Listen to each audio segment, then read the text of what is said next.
biaya untuk melanjutkan sekolahnya habis. Yang keempat yaitu waktu batas akhir terjadinya peristiwa atau keadaan. Contohnya yaitu yang menjaga adik-adiknya hingga bapaknya pulang dari kantor.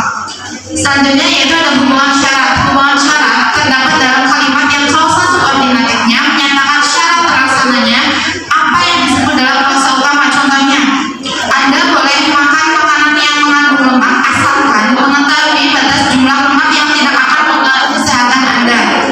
Selanjutnya hubungan pengandaian. Hubungan pengandaian terdapat dalam kalimat kompleks yang klausa subordinatifnya menyatakan pengandaian terlaksananya apa yang dinyatakan klausa utama. Contohnya,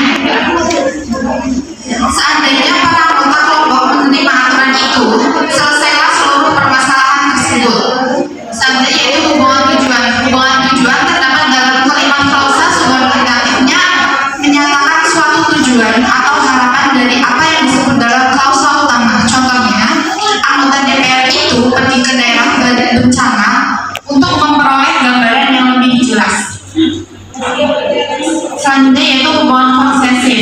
Hubungan konsesif mengandung pernyataan yang bertentangan dengan makna klausa utama, tetapi tidak mengubah kenyataan dalam klausa utama. Contohnya, meskipun hatinya sangat sedih, dia tidak pernah menangis hingga waktu. Selanjutnya yaitu hubungan pembandingan. Hubungan pembandingan terdapat dalam kalimat kompleks yang klausa subordinatifnya menyatakan pembandingan atau kemiripan. Contoh, Pak Hamid menyayangi semua keponakannya seperti dia menyayangi anak kandungnya sendiri. Selanjutnya yaitu ada hubungan ekuatif. Hubungan ekuatif muncul apabila hal atau unsur pada klausa subordinatif dan klausa utama dibandingkan sama tarafnya. Contohnya itu ada gaji istrinya sama besar dengan gaji saya. Gaji istrinya sebesar gaji saya.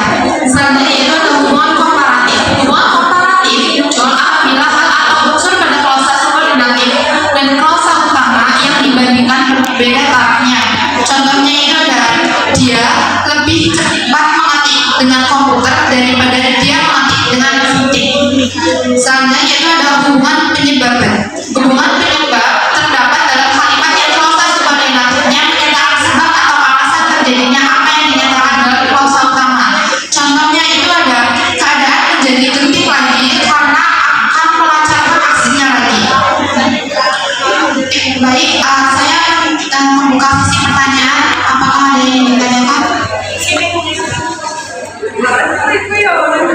Assalamualaikum warahmatullahi wabarakatuh. Perkenalkan, saya Ibu dari NIM 18/11/2021. Saya bertanya, kenapa proses legislatif bisa dilakukan klausa utama? Baik, untuk pertanyaan saya tahu dulu selanjutnya.